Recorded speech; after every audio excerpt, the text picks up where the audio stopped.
This is the Four-Man Rush.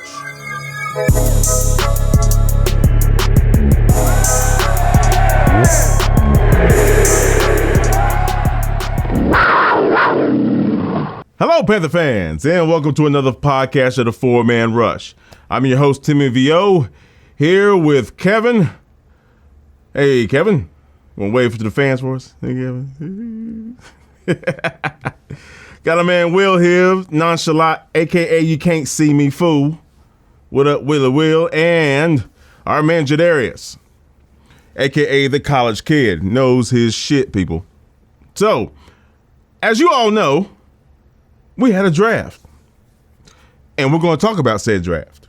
Now, we talked in detail leading up to the draft. Hopefully you guys were listening to that while the draft was going on or right before the draft. And you was like, shit, okay. Either we got who we thought we were going to get, or you already knew about the players that we actually got. All right, because these guys have laid it out for you. So we're going to talk about that in a little more detail, possibly the schemes that could be involved with the pieces that we have now and all that good shit. So hold on to your hats, folks. Dadgummit. And if you're playing around with that COVID virus, you better stop playing games. But anyway, Kevin, go ahead and start us off, man. Well, let's talk about one, Mr. Brown, bad son of a gun. Then we'll go to you, Jude Arias, and we'll come to you last, bro. And let's ride. Welcome to the Four-Man Rush. Yeah, well, for me, no one could probably be as ecstatic with me. You guys know, in the chats and just our conversations, how much I've been on the Derek Brown train. I just refuse to get off of it. So, once I saw Detroit pick Okudah, I really got the strong sense that it was going to happen.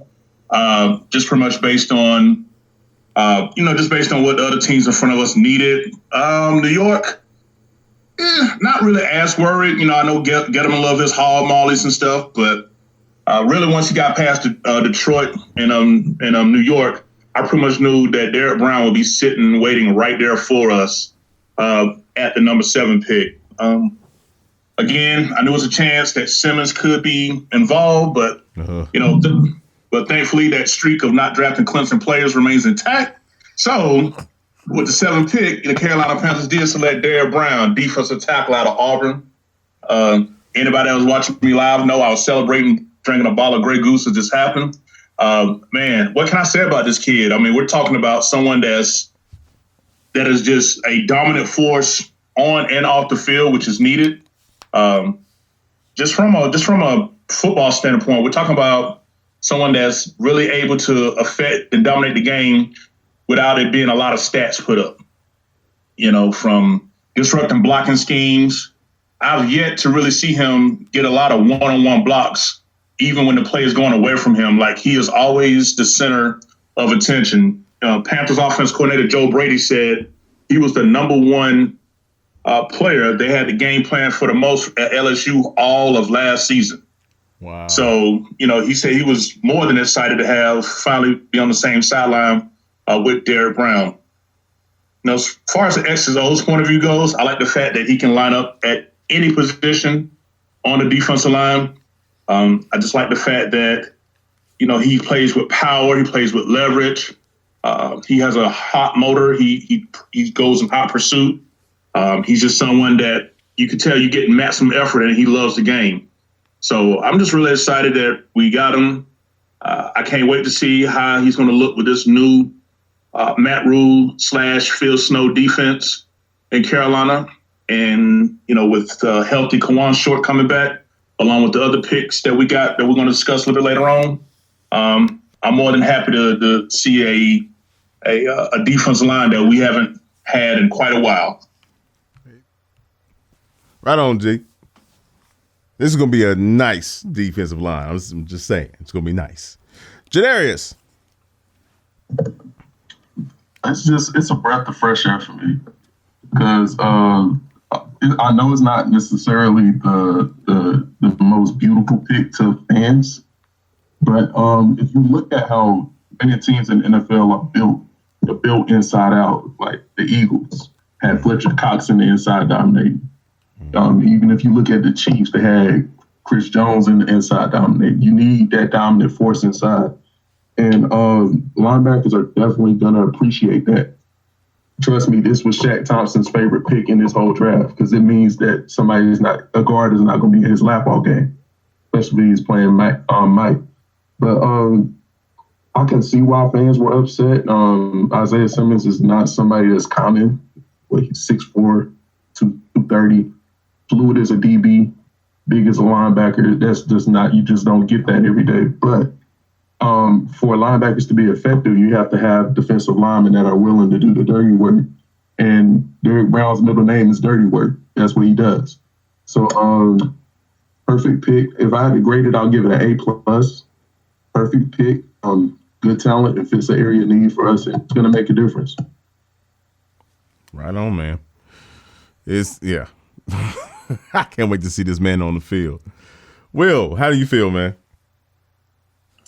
It's a situation where the best player available, corresponds to team need. We needed a defensive tackle, and luckily the best player available on the board when we picked was, the second most dominant defensive player in this draft. So I think personally it's a home run pick.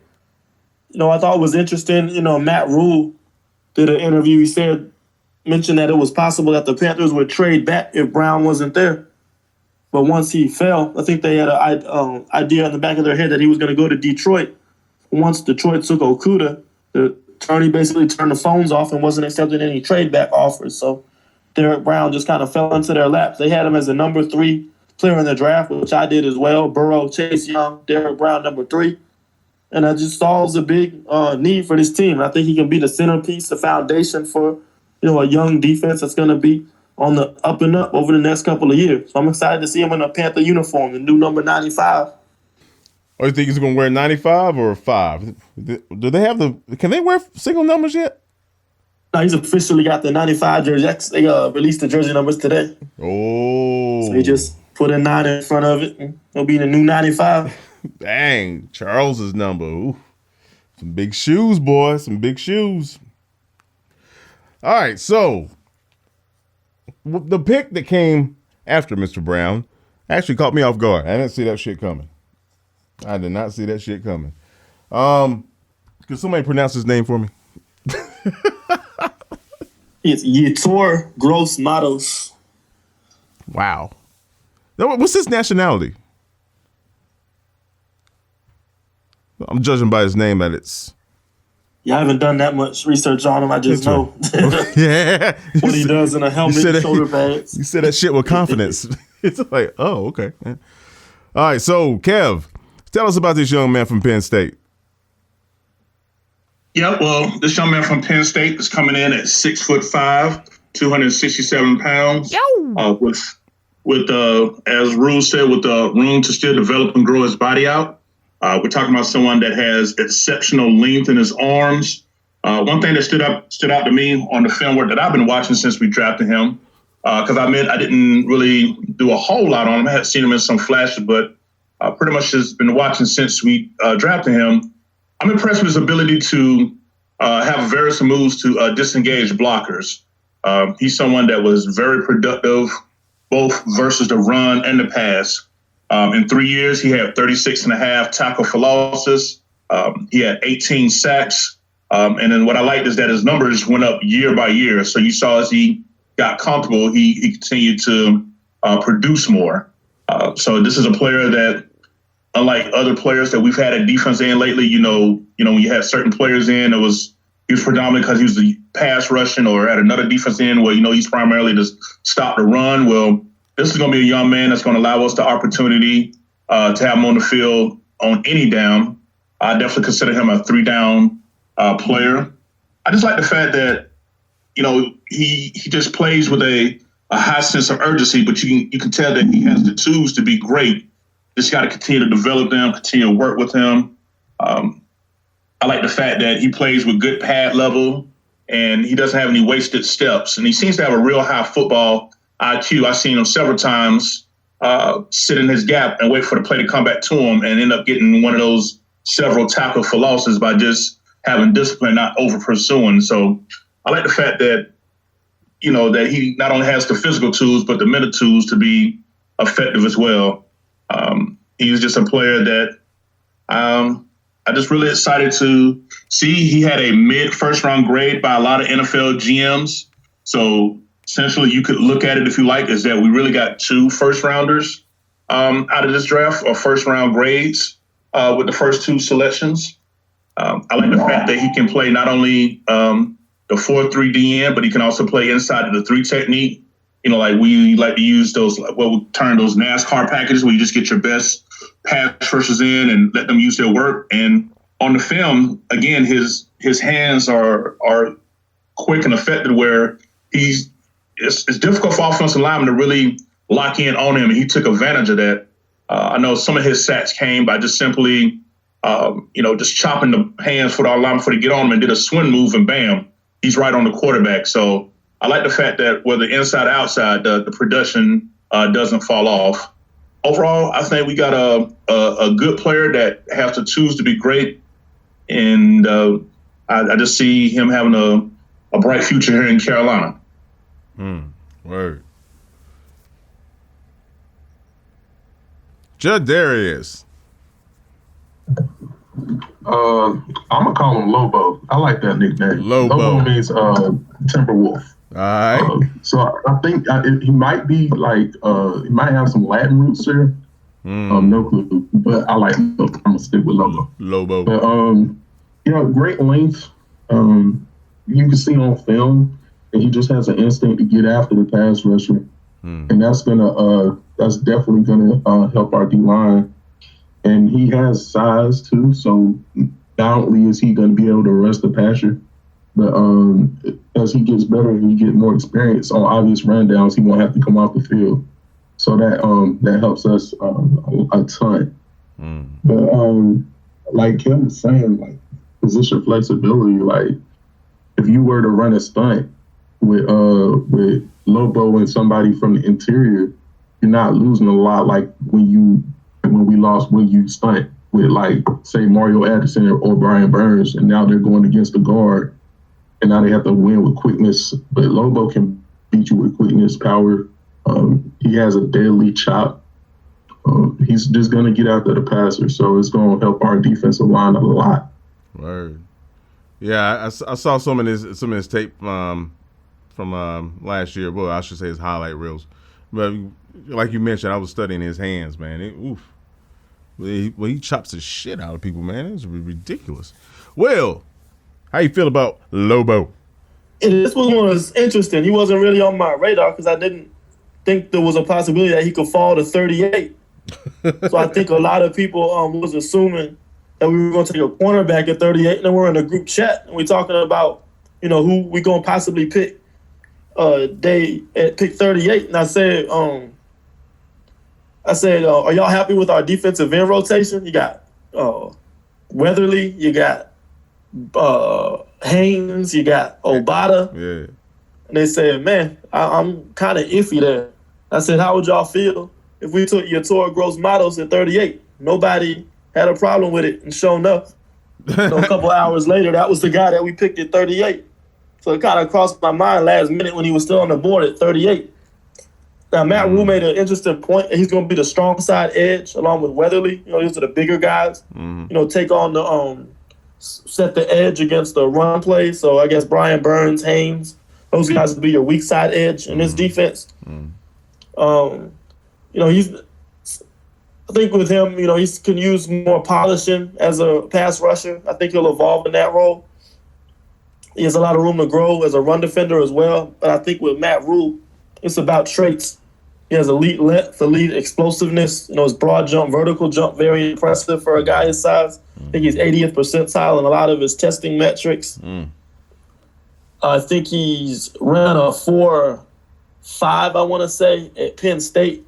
So it's probably like be a 4.6, 4.7 hand clock. So he just has an elite athletic profile. We've already talked about his skill set as a rusher. Potential to be a solid edge setter as that strong side edge. So, I think it's going to be a good pick. It'll be a good camp battle to see who seals up that strong side edge position between him and Weatherly, assuming we get the training camp starting on time pretty soon. So I think this is another A-plus pick considering the value in which we got the player at. I think we got a mid-first, late-first type value pick at 38 in the second round. Wow. My understanding, I think Hurney actually wanted to trade back use that extra fifth round pick to trade back into the first round, but couldn't get any offers to go get him. Because I think once he passes a certain point on the board, it becomes a value pick, and you get a fifth-year option with him. So luckily, we're still able to get him at 38, and I think it makes a weakness of the team going into the draft potentially a strength over the next couple of years as these guys develop and become better professionals. Word. Yeah, I'm optimistic, man. I'm optimistic for sure. For sure. That basically got 2 first rounders in 2 days. I mean, that is a beautiful thing. That is a beautiful thing.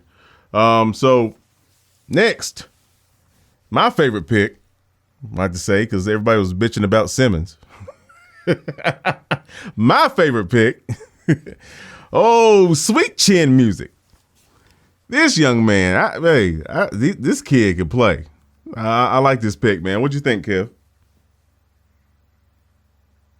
Yeah, I definitely like this pick. This was someone that we began to take notice in late January as far as conversations about safeties, because at the time, we hadn't re-signed Trey Boston or anybody, and we was just looking over like, we're going to have to get some safety depth here. So Jeremy Chin is definitely a player that when you really talk about an enforcer in the secondary, this guy has enforcer written all over him in multiple languages. Like, we're talking 6'3", 220 pounds, ran a 4.45 40, extremely athletic. We even posted in the 4-man rush a side-by-side athletic chart with him and Isaiah Simmons, and you literally couldn't really tell them apart, I think Simmons ran like a 4.39, so I mean, we're talking about a 600th of a difference as far as like, the infamous 40 times speed that so many people like to go by. But overall, I just, like you said, sweet chin music. He actually put up a tweet yesterday asking for nicknames, and that was the one that I gave him. So I put a Shawn Michaels gif up underneath it just in case some of them young ones didn't know what sweet chin music was. Us old wrestling heads, we know all about that sweet chin music, and that's what it is. Because when you watch Jeremy Chin on film, it's like he's a ball hawk and hit stick. I like the fact that he, can blitz, he can play the run, he can, recognize, route patterns. He can play the ball deep as well. He had like 13 interceptions. 31 pass breakups. We're talking about a kid that wasn't even, widely, sought after heading into college. If I'm not mistaken, I think Southern Illinois was probably one of out of 2 schools that offered him a scholarship. So, he went in very humble, and in the 4 years there, he came out and just really, established himself as the new breed of defensive backs in the NFL. We're talking about someone that can play either safety spot, can play big nickel, can play, linebacker in certain sub packages. But overall, I like Jeremy Chin. I think he's going to be, even though Derrick Brown was the pick I wanted the most, I think Chin is going to be that player that, that's going to really, do a lot of highlight stuff that's going to make Panther fans like really, really, truly be in love with his play. So I'm definitely excited about, getting us some sweet chin music down here in the Bible Belt. Yeah. Let's go. Jude Arias. Now, you've been talking about Chin for a while, ain't?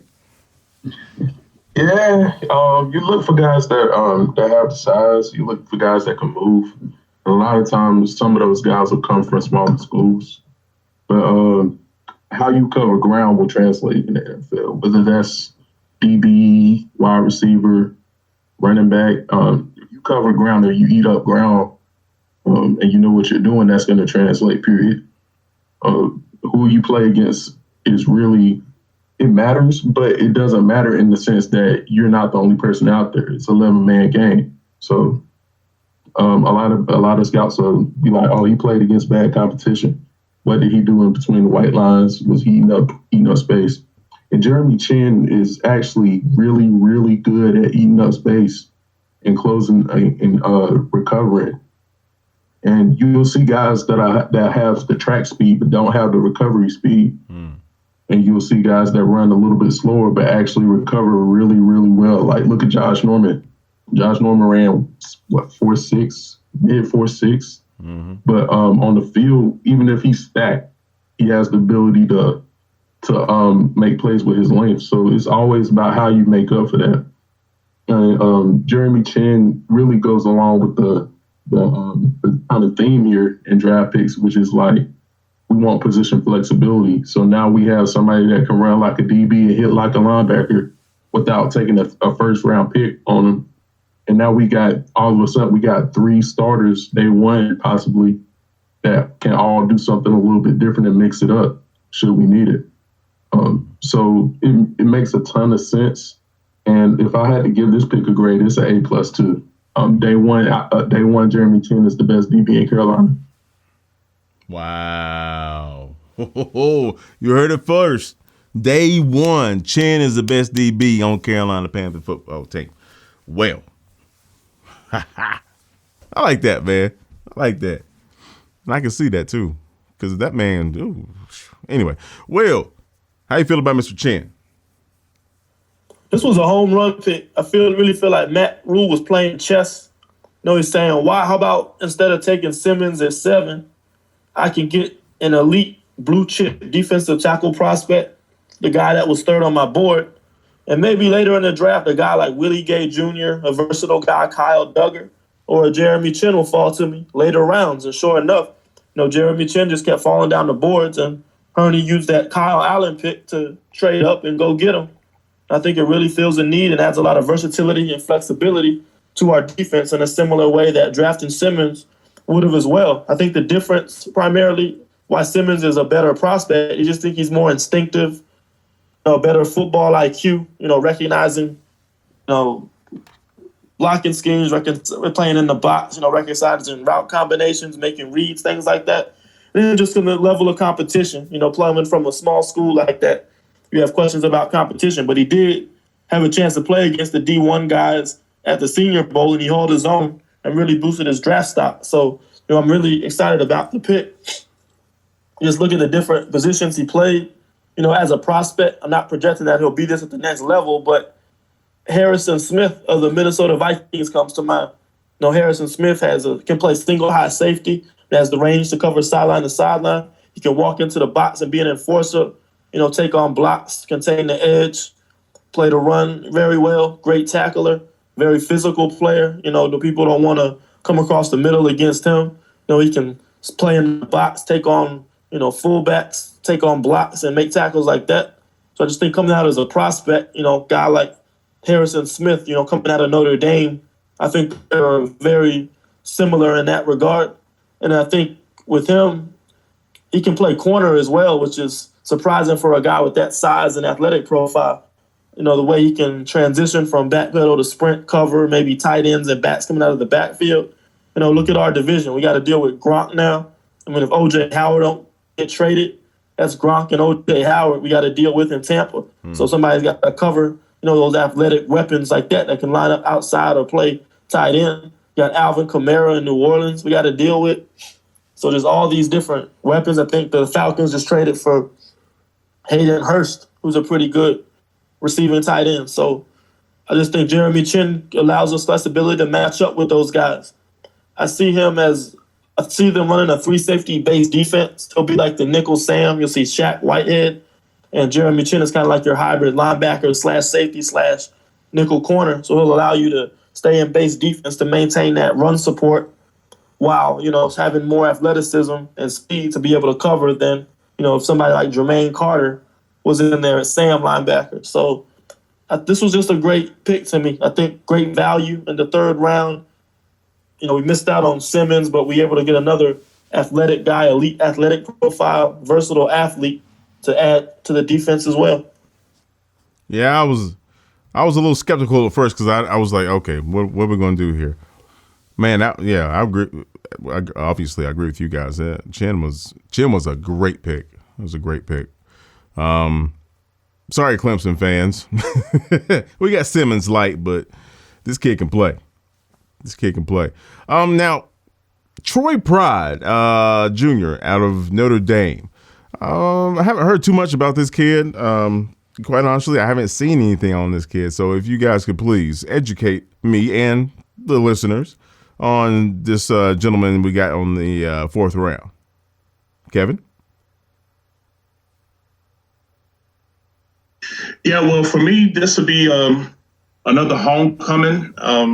Troy Pride, who went to Notre Dame. He's actually from the Greer, South Carolina area. Oh. I think one of the nicest things I saw over the weekend was that everybody in his hometown lined up and drove past the family home and celebrated him like in a parade style. It was just like cars after cars after cars, just congratulating him. And him and his family was out in the front yard. Troy was getting his little, dance on. It was good to see stuff like that.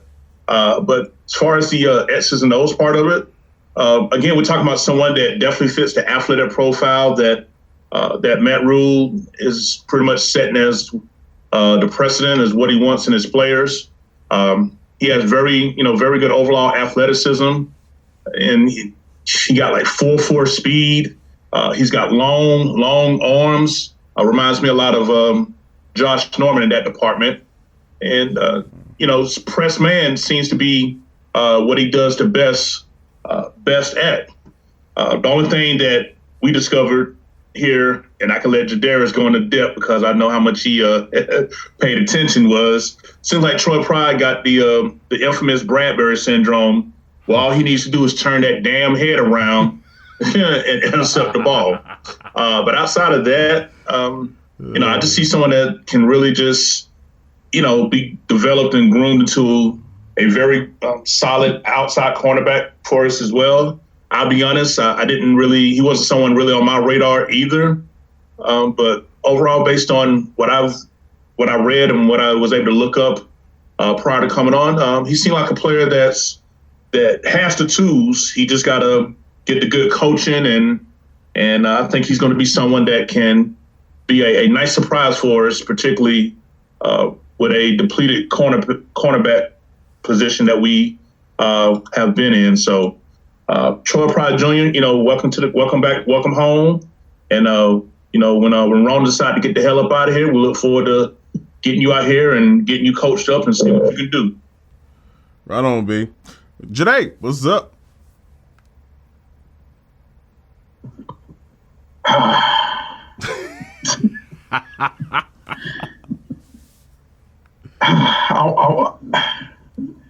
I don't even know where to start, man. Uh-oh. Because, first of all, it's a given fact that, you need to be able to move to play corner. Like, first of all, that's a given. Like, you're supposed to be able to flip hips and all that good stuff. You're supposed to be able to run fast. Like, there's guys out here that will take your head off going by you. Tyreek Hill is fast, bro. Oh, yeah. Like, you can't be out here slow poking around, Dalton. You can't be out here slow poking around, Worley. Oh no! Like, you got to be able to move. Like, so from that perspective, I get it. He's no slouch. He's athletic. Like, he ran 4.4, but on his best day, he probably a 4.3 guy. Like, he can move.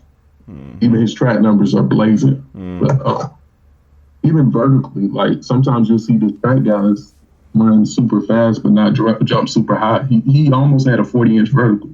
Dang. So it's not like he's an all-around athlete. He's pretty good at being an athlete. But I need him to, oh my goodness. Like, I've never seen somebody be so in position and then be so out of position. Oh no. Like, if it's in front of him, if it's a slant, if it's an in route, he on that. He on all that. But if he got to turn and run, he can run, but the turning part gets him a little stuck. Oh, man. Like, he'll feel the receiver looking back for the ball. It's like he gets anxious, and then he sometimes he'll hold, sometimes he'll just flail his arms up. I mean, a deflection is deflection. I'm cool with that, but you could have had a pick, bro. Right. like you right there. Like that's why I'm so frustrated because he has the tools and he's in position, and most of the time, all he has to do is get the head around. And that's the difference between being a 4th round pick and being an early day 2 guy. So corner is pretty credible at this point. To be real, let's be honest. Like we don't have many people there. So if he can figure that out early on, then I'm with him. I'll buy his jersey. But for right now, I ain't really with it. You got to show it. You got some showing to do. Damn. I mean, what's so hard about turning? Anyway, Will. Yeah, you talk about best player available. I think this was a case of healthiest corner available. I think there were better players on the board like Bryce Hall from Virginia and Amik Robertson from Louisiana Tech. But both of them had injury issues. And I think on top of that, Matt Rhule said something when he first got the job about his method of scouting prospects is he looks for specific traits in a prospect, not necessarily a polished skill set.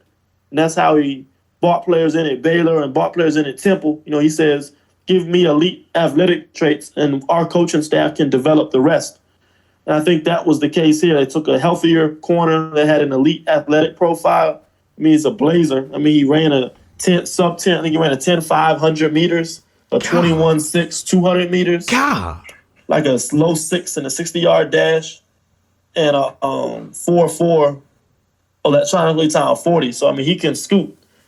I just think it's a matter of, the playing football part. Can you backpedal, transition to a sprint, come out of your breaks and make plays on the underneath routes, read route concepts. All that stuff is a work in process. But I think, so I'm not really going to get into, what he needs to work on. He is a 4th round pick after all. I mean, guys are typically underdeveloped this late in the draft. But I just think Matt Rhule saw the traits, the upside, and said, I'm willing to work with this because he's a high ceiling player given his athletic profile. Yeah, Rhule and his team got a great eye for talent. That's for damn sure. I mean, judging from this draft, man, I think my trust for Rhule and his crew has grown quite a bit. I would definitely say that. Even though this young man, doesn't want to turn his damn head around to get that rock, son. That'll get you paid in the league. But anyway, yeah, I have a lot of confidence in this squad. I just want to see him on the field, man. Now, again, folks, I'm confident in the picks. Putting that shit together on the field and getting stuff done on a consistent basis, that's a whole nother game. But yeah. Well, it's gonna be interesting. So who do we get in the 5th round? Oh, another safety. Kenny Robinson, right? So who the hell is Kenny Robinson? Kevin. Well, Kenny Robinson Jr. is actually a former teammate of Panthers quarterback Will Grier. They both are West Virginia alumni. This is a player that was, if I'm not mistaken, first team All Big 12 in 2017, 2018. Got into an academic situation where he no longer could be at the university. So he decided to take his talents to the SFL, and he pretty much picked up right where he left off, was a defensive standout in the XFL. And with the agreement that was in place, even though he played in the XFL, that where he could still be drafted. So I just think, everything that he went through helped him to mature and develop, and it ended up allowing him to be drafted in the 5th round by the Carolina Panthers. As far as the player that we're getting here, and I've really been watching him because I really, again, this was somebody that I didn't have any inclination about, wasn't somebody I can vividly remember mentioning throughout these few months leading up to the draft. But what I see is someone that's instinctive. Something we ain't had in a while is a ball hawking safety, someone that can really, get their hands on the deep passes and intermediate passes, and someone that seems to just make it hard to get passes completed on. his last season at West Virginia, when targeted, quarterbacks only completed 36% of their passes against the receiver that he was covering. So that's something that is, a positive to build upon. He can also play in the run as well. He's someone that overall, I just see someone that loves the game of football and has a passion, and he's someone that's going to make an impact. I know a lot of fans were questioning, well, why we get another safety? We done re-signed Trey Boston. We brought in safety Justin Burris from Cleveland. We drafted Chin in the second round. Why we get another safety? Well, for those that don't know, Phil Snow, the Panthers defense coordinator, he likes to use a lot of 3 safety personnel packages that he likes to put out on the field. And, you got to have that quality depth. That's something that a lot of fans, I think, don't understand how valuable that is that, yeah, it's good when you have 2 good starters, but you always one play away from one of them being injured. And even if they're not injured, Phil Snow and Matt Rhule like to rotate their players. That was one of the things that that other players had mentioned about Matt Rhule, is that even if you're playing good, they still going to rotate to keep fresh bodies out on the field.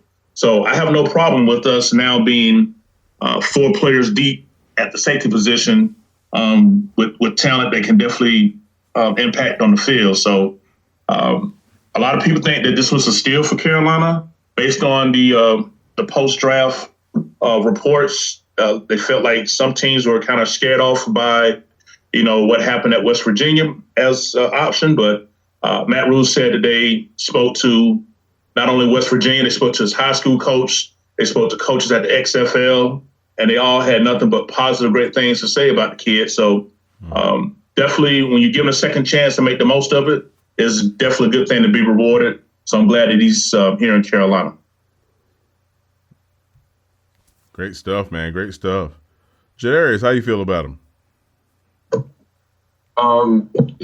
Another breath of fresh air. And the reason I say that is because with this pick, I feel like we finally put the Rivera era behind us.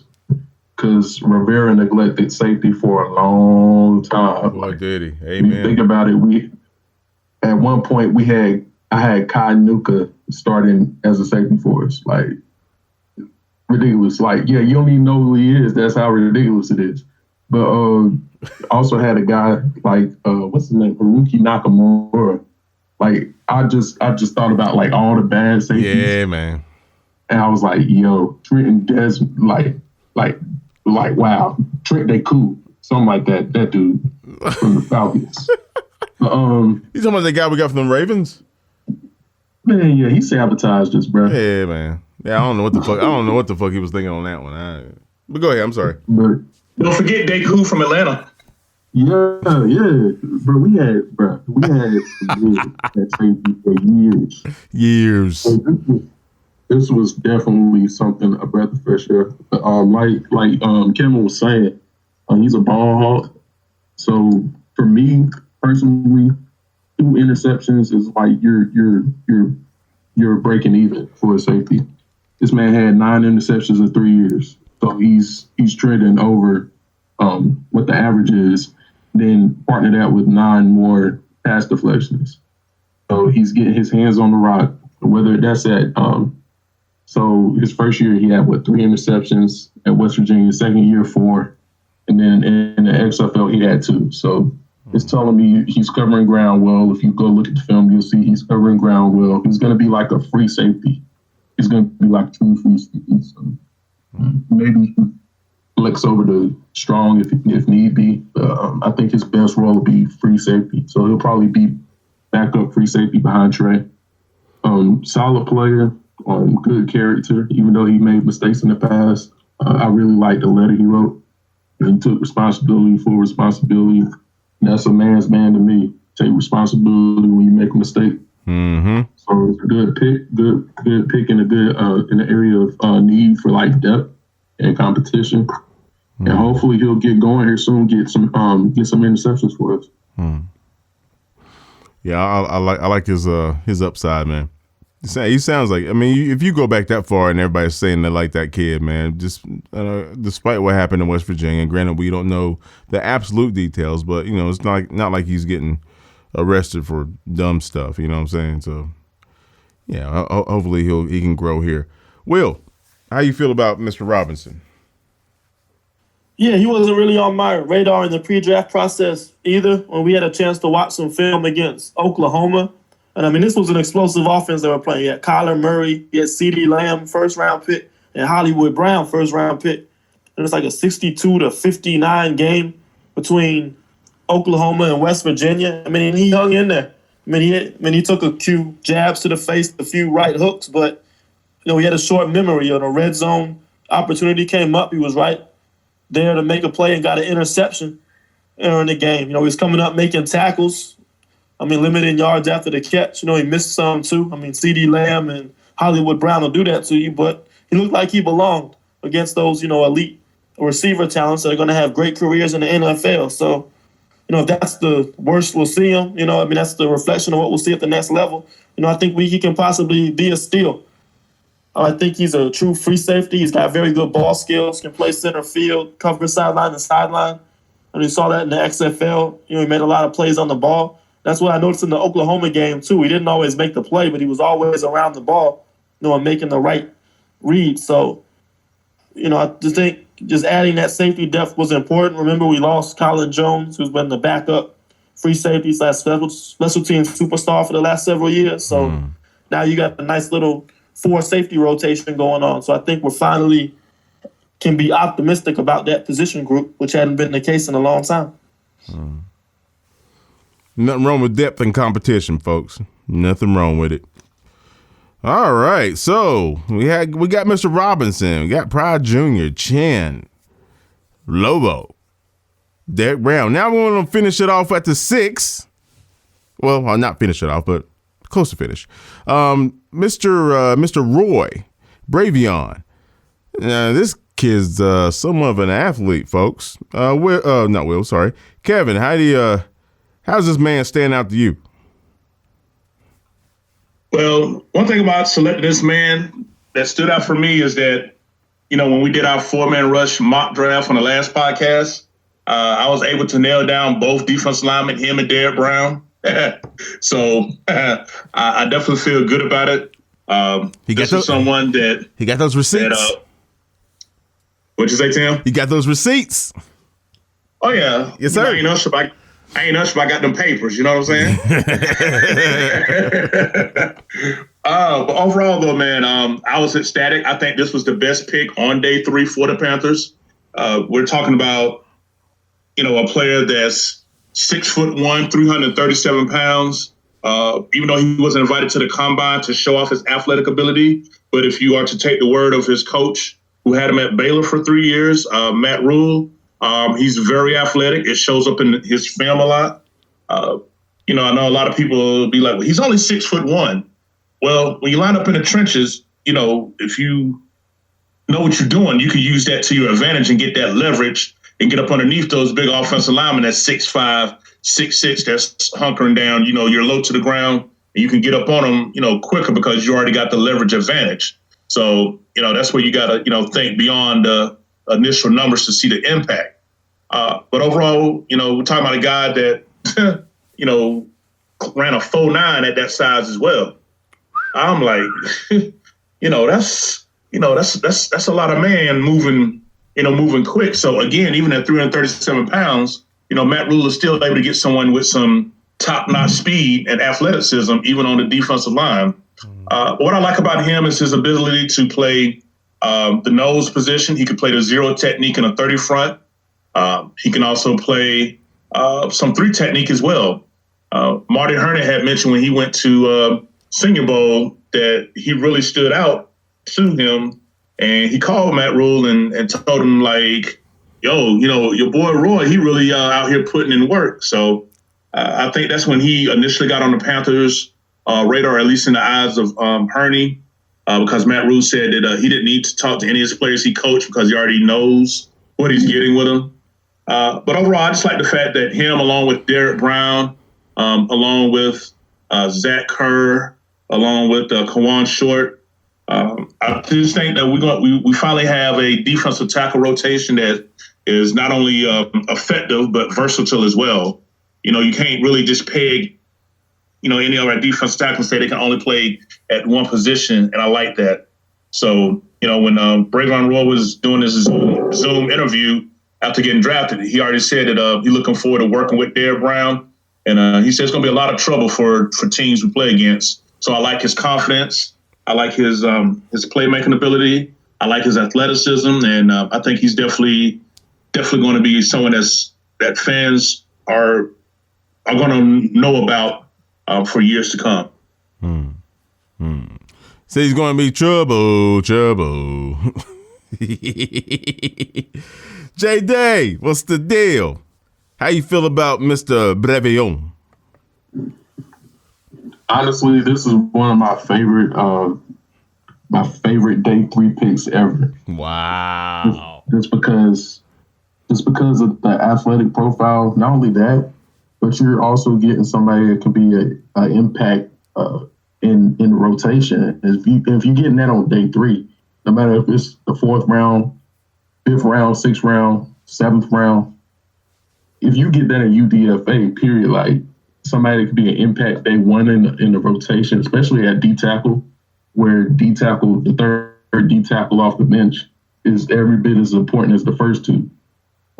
Your D tackles are not going to play. Like, you want to make sure that they have somebody that can spell them, and you're not losing control of the gaps.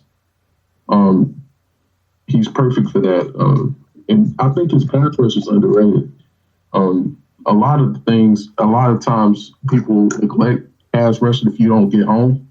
But what he does extremely well, and what Brown does extremely well, that went under the radar, is they push the pocket from the interior.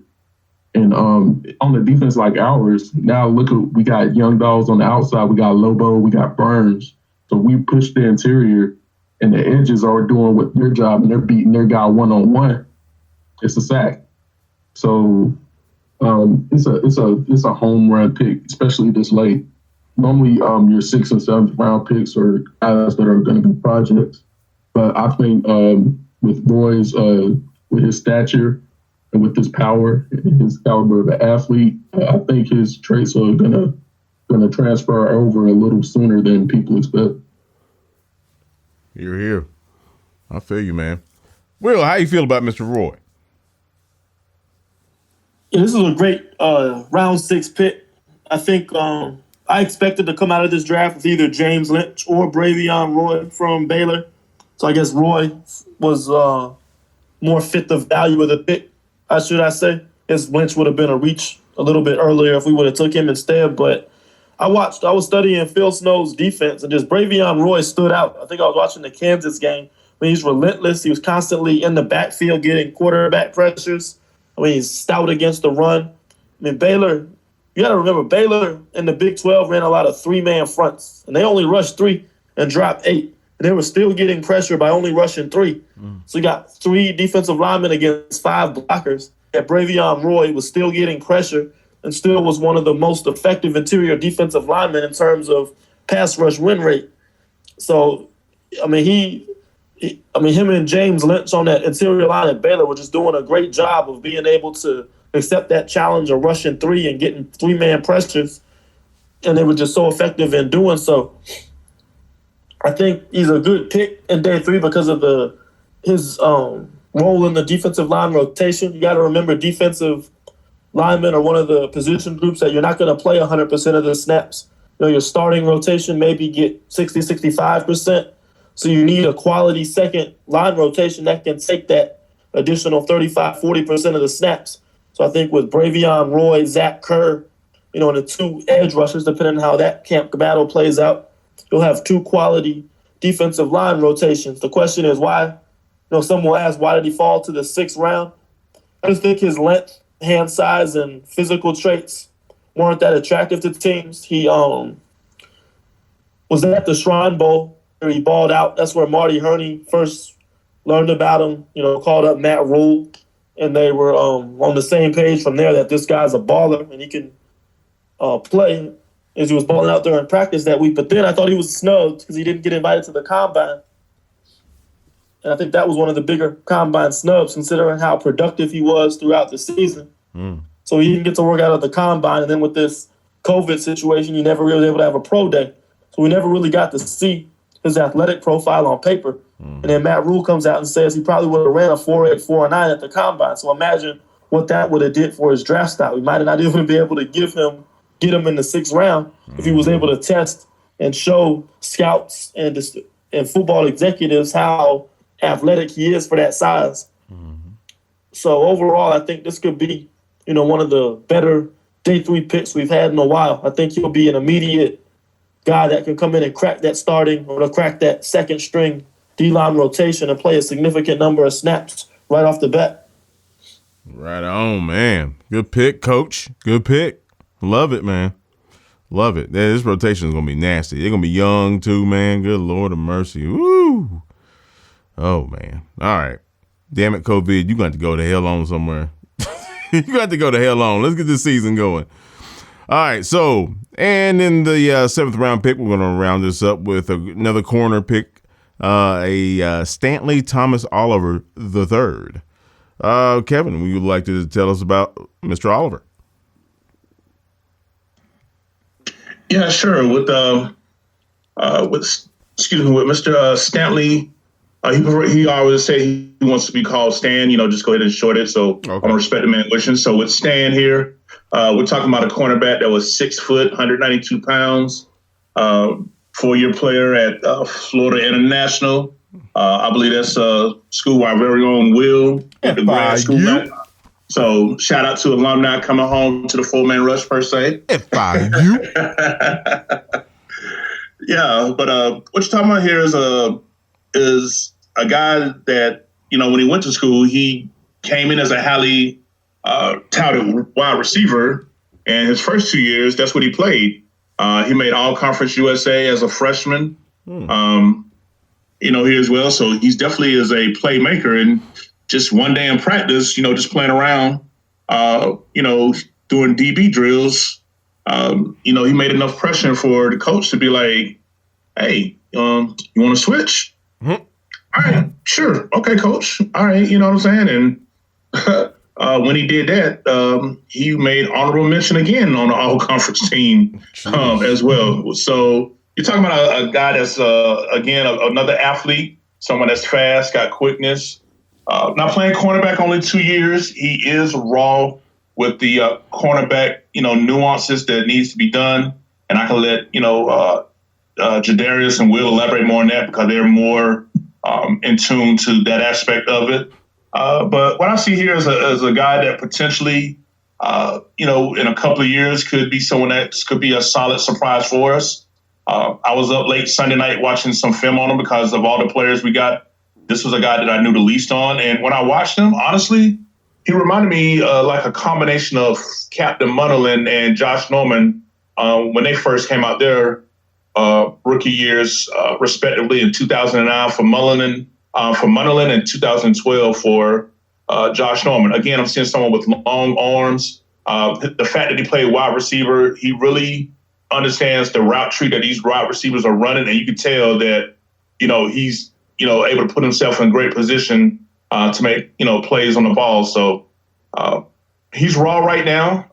He said he's looking forward to contributing as a special team player. But, with the depth that we got at cornerback, I hope this young man goes out there with the opportunity to get a starting position on the team as well. Don't sell yourself short, just because you're a 7th rounder. So because I couldn't tell you 3 other good cornerbacks outside of Dante Jackson that we currently have on this team right now. So, hey, young man, by all means, go get it all, and I just like the fact that, he's someone that's got a little bit of swag to him, someone that's going to be very confident in his abilities, and he recognizes that he needs to further develop, so he's committed to it. I just think that he's going to be someone that in a couple of years, we're going to be looking back and be like, and I ain't think much about him when we drafted him, but, that boy, all right. So that's how I feel about Stan. Mm-hmm. Stan the man. Jude Arias. It's a good 7th-round pick. You're not expecting a lot from 7th-round pick. This is the round keepers normally go in, so you're not expecting to get too much of production out of him.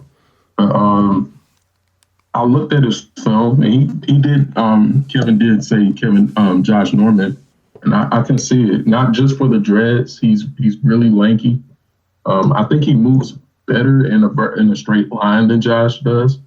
It looks like at the combine he ran just under 4.5, so he's got some movement skills, and that's going to help him at the next level. Good broad jump, almost 130. So not too terrible. He's pretty explosive for a late round guy. That's what you're looking for. You're looking for being able to move. Are you explosive? On film, you can tell that he understands what he's seeing from receivers. And you can tell that he has instincts to know, like, all right, if this is a stick, then there's probably going to be, if this is a smash concept that we've seen on film, this is probably going to be an outbreaking route. So you can see against Miami, he breaks on it, gets a pass breakup.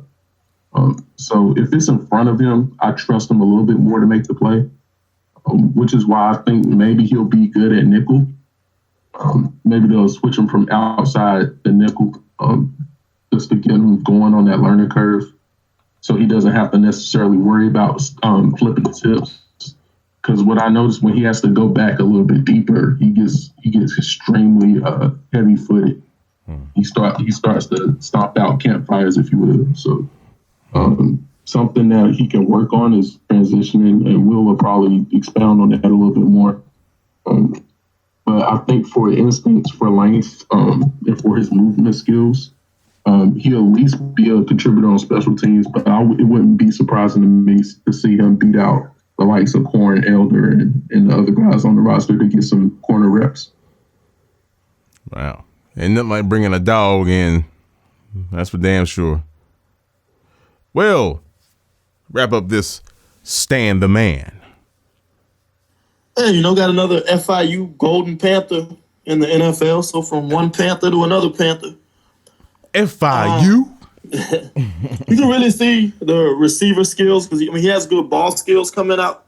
Again, I don't like player comps, but it just reminds, like, with the way he has ball skills and he's raw coming out. Just you see flashes of, Coastal Carolina version of Josh Norman coming out. Now, I don't say that's what he's going to become. I mean, Josh worked hard, went through the gauntlet, learned the hard way, and became great because of what he did at this level. So he's just going to have to match that work ethic, that tenacity, that mentality if he's ever going to become a great one like that. But I just think just from the raw traits coming out of school, I mean, he just got good length, a good athletic profile, good ball skills. And I just think he's got a lot of work to do just on technique, making transitions. Breaking on the ball. He gives up a lot of separation on in and out breaking routes. I mean, he has good vertical speed, but you just got to put that, put it on the field. And it's just going to come with experience. He hasn't been playing cornerback that long. So, a 7th-round pick, wide receiver, convert, what can you really expect out of him? It's just up to the coaching staff to take those traits, develop them, and see what he become. But again, Matt Rhule talks about, I look for traits, not necessarily polished skill sets and prospects coming out, particularly on day 3. So I just think, he has a ceiling. If he works hard, continues to evolve as a cornerback, I think he can develop into a quality starter or at a minimum, a rotational player that can contribute on special teams. Yeah, well, and that's another thing, folks. We need to shore up our special teams too, because we've lost some quality players on special teams, especially on the punt return. So yeah. Well, great job, fellas. Great job. And again, folks, if you haven't listened to the previous 2 or 3 podcasts prior to this one, obviously you should check it out. You'll be like, wow. These guys were spot on. So, any parting shots, gentlemen? Troy Pride, do better, bro. I'm just playing. I don't hate Troy Pride. I think he could be great. I just want to put that out there before y'all slander me on Twitter. Twitterverse will destroy you. Die. Kev, you gonna say something? Yeah, I just said that, I hope that our fans, continue to support us. And as we continue to, get film time to watch these players, making the most of this additional time that Rona has provided us. We're looking forward to, dropping some content to really show you why these players are going to, give Panther fans hope of a defense that has been totally revamped. So we will look forward to dropping the content coming soon. And we got a few more surprises in store with the 4-man rush, but we'll speak on that at a near date. Yeah. All right, fellas. Well, ladies and gentlemen, we have concluded another podcast, number 56 to be exact, of the 4-man rush, Carolina Panthers #1 podcast. I don't care what anybody say. Run tell that. So I hope you guys have really enjoyed it. And on behalf of myself and Kevin and Will and Jude Arias and Larry and Gennardo and Vince and missing somebody, Monty and my man Clint Eastwood. Oh man. Thanks to you all for, as Kevin mentioned, following the 4-man rush podcast. Whether you listen to this podcast in the morning, afternoon, or evening, please take care of yourself. Wash your hands, keep your hands away from your face, wear a mask if you're going out, and like I said last time, guys, we really like to see you at the stadium, at the game when this is all over, enjoying this Panther football franchise going forward. It should be a little bit easier because I really see a trend starting, and you can look at the draft and make that assessment. Really see a trend coming here, and it spells defense. And you know what they say about defense. All right, so you guys enjoy your morning, afternoon, or evening, and make sure you check out Kevin on Facebook Live every Tuesday evening after we finish wrapping up here on the podcast, and he'll give you a nice breakdown in case you didn't get to catch the IG Live before we start recording. So always great information for you guys, man. That's what we're here for. So again, enjoy yourself, take care of yourself, and as always, keep pounding. Clear. Yes, sir. Good job, fellas. Good job, Jade. Now what we gonna talk about?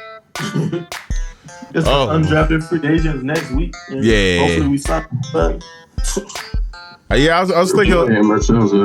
That's what I was gonna say, man. I mean, hell, if we did UFA and the draft this week, shit, we're gonna have to do a podcast for another 6 weeks. Yeah. Stretch that shit out like gum, nigga. Stretch it out. Yeah. Let's see. And then after we do I'm just taking time to really let it breathe. So baby, just chill. Yeah. She love it. We out in public and we can just chill with my partners, and we can go back to my crib and just chill under covers and do we call me and you lovers. The 4-man rush is brought to you by the love and respect of and for the Carolina Panthers and Carolina Panther fans everywhere. Keep pounding. The 4-man rush is a non-affiliate of the Carolina Panther organization. All thoughts, assessments, and content of this podcast is directly related to the 4-man rush exclusively. Thank you.